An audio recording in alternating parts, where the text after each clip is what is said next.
back. Cependant, en respectant les règles du jeu, Crocus, qui est allé sur Loftel, est disqualifié. De plus, l'eau n'est pas disponible, car j'ai pris le Polar Tang comme navire, et je compte pas utiliser mon Joker pour Trafalgar Law. Et enfin, je vais me passer de Chopper pour garder d'autres futurs membres des Mugiwara disponibles. Quant à Doc Q, il a un pouvoir vraiment utile permettant de propager n'importe quelle maladie, ce qui, normalement, devrait lui permettre de propager n'importe quel anticorps. Mais pour notre équipage idéal, mon choix se porte sur Marco le Phénix.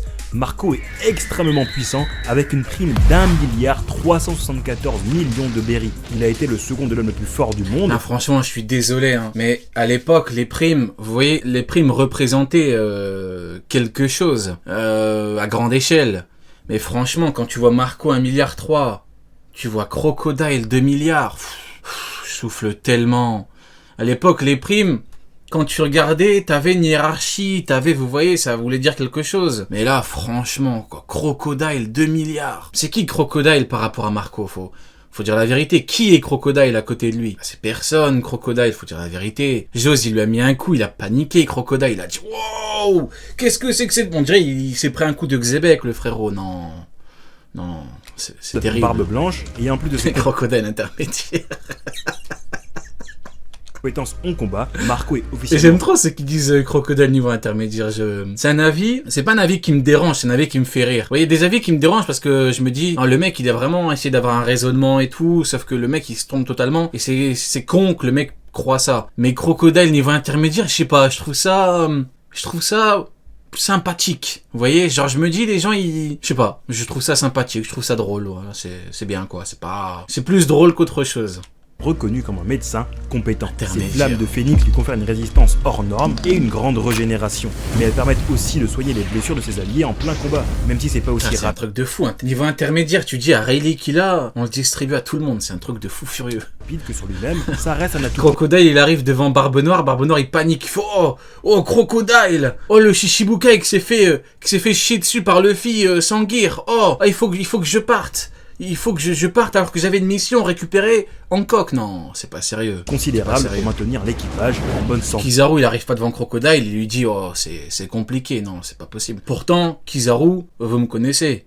Je le méprise, hein, Kizaru. Kizaru, il arrive pas devant Crocodile en mode c'est chaud, quoi. Lors des batailles. Avec Marco à bord, on a un docteur non seulement capable de soigner efficacement, mais aussi de participer activement au combat, assurant une puissance considérable pour l'équipage. Et même si ça m'empêche de prendre d'autres membres de l'équipage de Barbe Blanche plus tard, franchement, ça en vaut la peine. Maintenant, une autre question nous vient à l'esprit. Comment notre équipage réussira à atteindre le One Piece? Évidemment, il nous faut un archéologue. Big up Ashmedei qui offre un abonnement à Rin, quelle gentillesse. T'imagines Rin?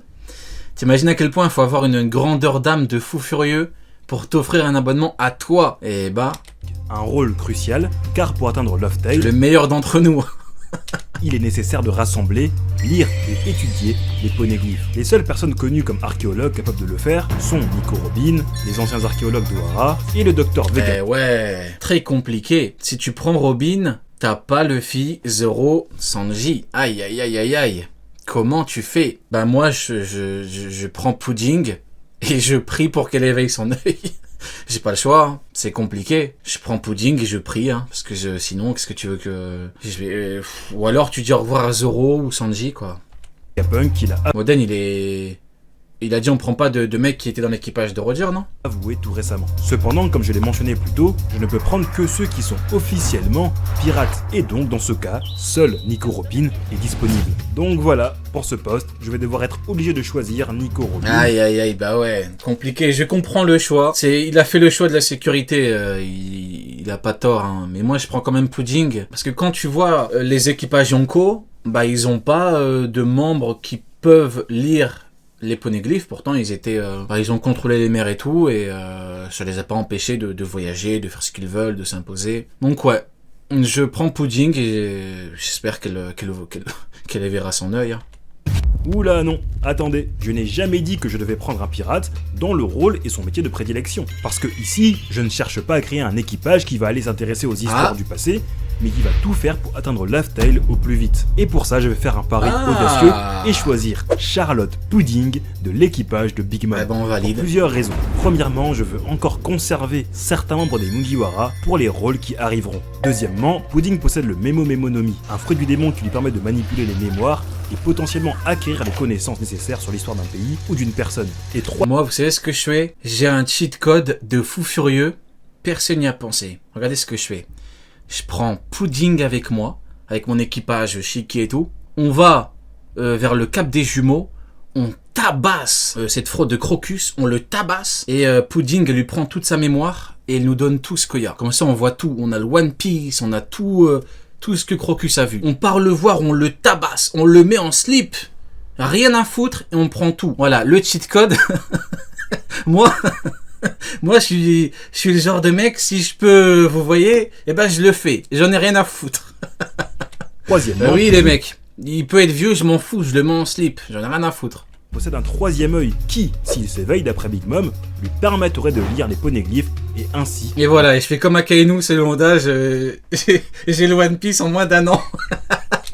trouver Laugh Tale. C'est évidemment pour cela que Barbe Noire l'a capturé. C'est vrai que Pudding est beaucoup moins puissante que Robin, mais j'ai besoin de garder certains atouts. Parce que là on remarque que le jeu va commencer à devenir un peu plus compliqué, n'hésitez vraiment pas à faire votre équipage en jouant également au jeu en commentaire, j'ai hâte de lire vos choix. Et si t'es arrivé à ce moment-là de la vidéo et que t'es pas encore abonné, n'hésite pas à le faire en appuyant sur le bouton rouge, car très peu d'entre vous sont abonnés à la chaîne et se jettent. Le pauvre Crocus, il a rien demandé. Ouais, mais c'est la piraterie, hein. C'est très bien comment ça fonctionne, hein. Tu sais, quand je demanderais à Marco de lui mettre des claques à Crocus, je lui dirais Crocus, rien de personnel, hein. Ce n'est qu'une question de piraterie, hein. Geste m'aide Parce que ça me fait pas plaisir de te mettre en slip, hein. Donc, concrètement, voilà, c'est tout. énormément. Et puis si t'es pas satisfait, tu pourras toujours te désabonner. それよかさ、俺考えてたんだけど、グランドラインに入る前にもう一人必要なポジションがある。 Pourquoi tu tabasses Crocus et pas Rayleigh? Bah, à ton avis, frérot. À ton avis. Moi, j'ai une question, hein. Je vais répondre avec une autre question. Pourquoi est-ce que Kizaru a dit, il me faut un plan pour te battre, Rayleigh? Pourquoi est-ce que Garp a dit, on peut pas gérer Barbe Blanche et Rayleigh en même temps? Bah voilà, dans la même ligne directrice. Je suis dans la même logique, tu vois. Pourquoi est-ce que Barbe Noire a paniqué quand il l'a vu? Bah voilà, c'est pareil, c'est tout. C'est parce que Rayleigh représente quelque chose et que Rayleigh, si il te sort sa pleine puissance, tu vois, pas l'échange de coups qu'il a fait avec Kizaru, hein. Si t'envoies son vrai Haki des rois, je pense vraiment que tu peux prendre cher. Donc je ne prends pas de risque, voilà. あるよな、音楽か。珍しくいいこと言うと思ったら。だって海賊は歌うんだぞ。 En attendant, il faut penser à l'ambiance de notre équipage. Et donc, Non, Rin, c'est pas une question de l'acheter. Tu vois, Rin, t'es encore là en train de flopper, frérot. C'est pas une question de l'acheter, c'est une question d'intelligence. Tu vois? Pourquoi est-ce que je vais risquer de me foutre dans la merde alors que j'ai un autre choix, j'ai Crocus? Si j'avais que Rayleigh, bien sûr, on part mêler Rayleigh. Rayleigh vieux ou pas Rayleigh vieux, on s'en fout. Mais frérot, t'as un autre choix. C'est ça le problème. Rin, toi, ton espérance de vie dans le monde de One Piece, ton espérance de vie, elle est de, je sais pas, tu tiendrais même pas 2 jours parce que t'es bête. Non, je rigole, non, j'abuse. Non, j'abuse, non. N'exagérons pas. on va parler du musicien. Non, je veux pas non plus, non, n'exagérons pas tout de même. Le rôle d'un musicien, on le connaît, même Mais si... tu vois un peu ce que je veux dire. Il y a des choix à faire en tant que capitaine. Il faut privilégier. Vas-y, c'est bon, j'arrête. il est un petit peu secondaire, ça reste important. La musique joue un rôle crucial pour remonter le moral de l'équipage et pour célébrer les victoires. Dans l'univers d'Eiichiro Oda, nous connaissons quelques grands noms en tant que musiciens. Ah, musicien, on va pas prendre Brook, hein. Quel intérêt? C'est quoi l'intérêt de prendre Brook? Après, tu perds Sanji, Zoro. Ouais, non. Les plus connus sont Brook et Scratchman Apu. Bah voilà, Scratchman Apu, on valide. Cependant, Brook... Par contre, Apu, le problème, c'est que je peux pas lui faire confiance. Parce que Apu, sur Wano Kuni, un coup Kaido, un coup l'Alliance, un coup Kaido, un coup X-Drake, un coup lui, non. Apu, je le prendrai pas, j'ai pas confiance. Il est trop... C'est trop une girouette, Apu. Ce sera pas mon choix, car vous avez compris pourquoi. Quant à Scratchman Apu, il ne me paraît pas assez puissant pour notre équipage idéal, qui doit quand même envoyer du lourd. De plus, je suis pas vraiment fan de son pouvoir, car il peut être contré très facilement. Il reste cependant un dernier choix qui peut nous sauver. Black Maria de l'équipe. Black Maria de l'équipage de Kaido. Ouais, mais tu perds... Attendez. T'as pas besoin de King. T'as pas besoin de Queen. Et en troisième commandant, ouais. Bon, à la limite. Ouais. Équipage. Tu trouves pas ça dommage d'avoir juste vu Sanji à terre qui se relève? Même pas dans le dernier scan. Est-ce que je trouve ça dommage? Je sais pas. Moi, honnêtement, Sanji sur Egghead, il a fait ce que je voulais voir. Hein. C'est-à-dire que il m'a prouvé que Kizaru contre Sanji, si vraiment t'as un combat complet, Kizaru va se chier dessus. Hein, concrètement, il a fait son rayon laser, il a même pas eu besoin de sortir Ifrit, il a bloqué son rayon. Kizaru l'a fait une tête, on dirait il était devant Xebec Prime. C'est bon, au bout d'un moment, j'ai pas besoin d'en voir plus. Je suis pas très gourmand à ce niveau-là, parce que c'est bon, je sais comment Oda travaille, et puis c'est une question de représentation. Voilà, il nous a montré que Sanji, Kizaru, c'est un combat complet, il va lui faire la misère, c'est tout. Maintenant qu'il se relève ou pas, ou... L'arc est encore, il y a encore plusieurs mois, hein, normalement. De Kaido. Black Maria est l'une des membres les plus importants de l'ancien empereur Kaido aux 100 bêtes. Elle est très forte avec une prime de 480 millions de berries et elle est officiellement une musicienne. On a vu qu'elle pouvait jouer du shamisen, un instrument traditionnel japonais. Choisir Black Maria comme musicienne est, à mon avis, le compromis parfait entre force et talent musical. Sa puissance fait d'elle un atout précieux pour notre équipage pirate. Mais bon, c'est pas avec un musicien qu'on va s'assurer que notre navire reste en bon état, ce qui nous emmène au prochain rôle. Ah, Queen fait de la funk, très intéressant, t'as raison, on prend Queen. Parce que ça, c'est le rôle du charpentier, et bien sûr qu'il est indispensable pour la construction, la réparation et l'entretien du navire. Charpentier, Iceberg ou Iceberg, peu importe la version qu'on utilise, il est pas pirate. C'est ce que on va faire avec lui au début de la saga Water 7. Le problème, c'est qu'en me rappelant des charpentiers connus, il n'y a qu'un seul candidat potentiel qui ressort vraiment, et c'est Franky. Les autres bons charpentiers que nous connaissons comme... mais pareil, hein, vous voyez, Franky, tu prends Franky, t'as pas Sanji. Franky, je l'aime bien, Franky, hein, Sasaki et tout, les bons bails et tout, mais... Iceberg et Polly ne sont pas des pirates, et Lucci et Kaku sont des agents du Cypher Pole. J'aurais pu tenter de prendre Stansen de l'équipage des géants, mais malheureusement... Je prends Flobuguchi. On peut recruter, vous croyez? On peut recruter des agents du GM, on peut faire un mercato. En vrai, si tu fais un mercato, ouais, je prends Lucci. Hein. En vrai de vrai, ouais, je prends Lucci. Ouais, je fais un mercato, s'il est pas content, je le tue. Hein. On va pas passer par 4 chemins, je lui dis écoute, t'as pas le choix. Hein. Avec moi, il y a Shiki, il y a Marco, il y a des méchants. Moi, je suis gentil, mais avec moi, il y a des méchants. Donc, tu nous rejoins. Voilà, je vais lui faire une Xebec. Tu nous rejoins ou on te tue. Au bout d'un moment, on est dans la piraterie, on va pas rigoler avec lui. Heureusement, je doute que Stansen puisse rentrer à l'intérieur du navire que j'ai choisi. Même s'il ne fait pas partie des géants les plus grands, on a vu dans le chapitre 500 l'énorme taille qu'il occupe dans la prison de la salle de la vente aux enchères. Par conséquent, je serais normalement obligé d'utiliser une pour Franky. Mais encore une fois, il y a un pirate qui n'est pas officiellement charpentier, mais qui pourrait selon moi valoir le coup d'essayer. Et en plus, il est très puissant. Mais il est mort, On peut prendre des gens morts du coup? Car c'est un pirate qui a marqué l'histoire de One Piece. Faites entrer Fisher Tiger. Ah ouais, on peut ramener des gens de la vie et tout? Genre on ramène Shenron, normal, on ramène des... Ah ouais, d'accord, ok. Bon, c'est encore plus simple du coup. L'ancien capitaine des pirates du plus Soleil. De choix. Celui qui a été à l'origine d'un grand incident à Maréjoise, libérant de nombreux esclaves. Du coup, on peut prendre Joy Boy. Bah ouais, du coup. bah oui, tu prends Joy Boy en capitaine. Boa Hancock. Il était une figure montante de la piraterie avant de tomber dans un guet-apens de la marine qui lui causera la mort. Je n'ai jamais interdit de prendre des personnages morts. Donc en passant en revue tous les pirates, j'ai découvert que Fisher Tiger avait une caractéristique qui m'a étonné. En plus d'avoir été le capitaine des Pirates du Soleil, il est confirmé comme celui qui a conçu le bateau de l'équipage. Donc même s'il n'a pas ce titre officiellement, on comprend qu'il est capable de concevoir, créer... Ah bah voilà, bah du coup, en épéiste, du coup, bah je prends pas Zoro alors, hein. Bah ouais, je prends Ryuma, hein. Je prends le dieu des lames, et puis comme ça, en cuisinier, je peux prendre Sanji. Parce qu'en cuisinier, il n'y a pas de choix. En cuisinier, le plus fort qu'on connaisse de très loin, c'est Sanji. Alors qu'en épéiste, ah ouais, mais Zoro, il peut évoluer à fond. C'est compliqué, hein. Ryuma pue la chiasse. Ah ouais, carrément. Ah ouais, carrément, ça chie sur Ryuma. Il pue la chiasse, carrément. Ah ouais, ça respecte pas le dieu des lames, hein. Et entretenir un navire... Moi, quand je chie sur le meilleur épéiste au monde, on me dit, ouais, non, t'as pas le droit. Par contre, on peut chier sur le dieu des lames. Genre, c'est l'étape supérieure, mais non. Ah non. Lui, on peut. Non. Qui navigue sur Grand Line. Et encore une fois, avoir un homme poisson comme charpentier d'un sous-marin, c'est très utile. Ryuma, c'est le Mihawk de l'époque. Hélas, pour atteindre Grand Line, c'est pas avec des planches de bois et des clous métalliques qu'on va bien manger. C'est pourquoi il est temps de passer au rôle de cuisinier. Le cuisinier au sein d'un équipage pirate est essentiel. Il doit préparer des repas délicieux. Ouais, du coup en capitaine, je prends Joy Boy, je m'en fous, hein. On peut prendre des gens morts. Donc je prends Joy Boy. Le problème, le niveau de Joy Boy, il est beaucoup plus théorique, entre guillemets. Mais je prends le risque, et je prends Joy Boy en capitaine. Je prends Sanji en cuisinier, c'est tout, hein. pour maintenir le moral de l'équipage, mais aussi s'assurer que tous les membres restent en bonne santé. Sans surprise, le poste, c'est Sanji qui a été choisi. Et croyez-moi, je devais sacrifier certains Mugiwara pour avoir Sanji. Car dans un premier temps, Ah, tu peux pas Joy Boy, c'est tout. Ah ouais, c'est compliqué, il y a trop de règles.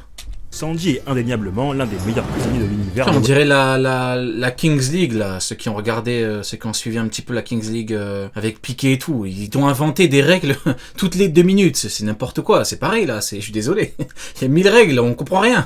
One Piece. Les autres cuisiniers pirates officiels sont Ding, Chiffon, Streusen et Satch. Cependant, le problème, c'est que tous ces cuisiniers-là sont très loin, ne serait-ce que d'effleurer le niveau de Sanji en termes de puissance. Plus tôt dans la vidéo, j'ai pu me priver de certains Mugiwara car ils pouvaient être remplacés par d'autres pirates puissants. Mais là, ce n'est pas le cas pour Sanji. C'est vrai qu'il y a le cuisinier de l'équipage de Shanks, le Kiru, qui à mon avis doit être très fort, mais on ne l'a jamais vu se battre depuis le chapitre 1. Sanji, en plus de ses compétences culinaires exceptionnelles, est un combattant. Ah ouais, Lukiru. J'y ai pas pensé. Lukiru, il a pas tort. Il a pas tort. Donc en fait, soit tu prends Beckman, soit tu prends Zoro, Lukiru. Ouais, Beckman, Sanji. Hein. C'est la famille Zoro, mais je prends Beckman, Sanji, hein, c'est tout. Redoutable, sa maîtrise du haki, ses nouveaux pouvoirs et son style de combat basé sur les coups de pied, un atout précieux pour notre équipage. Il a prouvé maintes fois sa valeur en combat et en cuisine. Choisir Sanji comme cuisinier est donc une évidence, et avec lui à bord, on aura peut-être une chance de voir Pudding éveiller son 3e œil et nous lire les poneglyphes. Toutefois, bien que j'aime la nourriture, c'est pas avec de la viande qu'on va abattre les navires ennemis. Et donc, parlons de celui qui est chargé de combattre de loin. Le rôle de sniper ou de canonnier est crucial dans un équipage pirate, car il permet de mener des attaques à distance et de défendre le navire contre les ennemis approchant de loin. De nombreux personnages dans l'univers de One Piece pourraient remplir ce rôle, par exemple Izo, Capon BJ, Perospero. Ah, Vanaugure, effectivement. J'allais ronfler. J'allais m'endormir là carrément, l'oreiller il est prêt, hein. Là j'allais éteindre la lumière et tout. Hein. Mais non, effectivement, je prends Vanaugure, et de toute façon on prend pas Shiryu, on prend pas Kuzan. D'ailleurs Kuzan il est quoi? Il est quoi Kuzan dans l'équipage de Barbe Noire? Il a pas de rôle. C'est un quoi lui? Il est pas cuisinier, il est pas... Qu'est-ce qu'il est Kuzan? Chômeur? C'est un chômeur? Je sais pas, c'est un quoi? Il a pas de rôle hein. Ont tous montré des compétences dans ce domaine. Cependant, pour moi, il n'y a que 3 vrais candidats, sans compter tous ceux qui sont déjà Je te jure, c'est l'amiral de compagnie, Kuzan. qualifiés. Il ne reste que Yasop, Usopp et Vanaugure. Et mon choix se porte sur Vanaugure de l'équipage de Barbe Noire. Bien que Yasop soit un excellent sniper, nous n'avons jamais vraiment vu se battre en action directe. Quant à Usopp... Ah, frigo, effectivement. Il peut congeler tes aliments. Il peut refroidir ta boisson. Du coup, on prend Kuzan en frigo. Je le prends en frigo. J'invente un poste. Pour lui, je le prends en frigo. Ouais. Je n'ai rien à foutre. Tout son talent à Dressrosa, et on se rappelle du moment où il coule 2 navires de la marine aux abords d'Alabasta avec une réaction épique. Mais si je prends en compte les informations récentes, je me dois de choisir Vanaugure. Je valide. Un excellent sniper qui nous avait montré son talent au tout début de l'arc Jaya, même Usopp n'en revenait pas. Vanaugure est un sniper exceptionnel. Mais ce qui m'a poussé à le choisir, c'est son fruit du démon, le Waplu Waplu no Mi, fruit de la téléportation, qui est extrêmement utile en combat. Regardez-moi cette honte. L'animateur, il a chié partout. L'animateur, il a chié sur le manga d'Eiichiro Oda.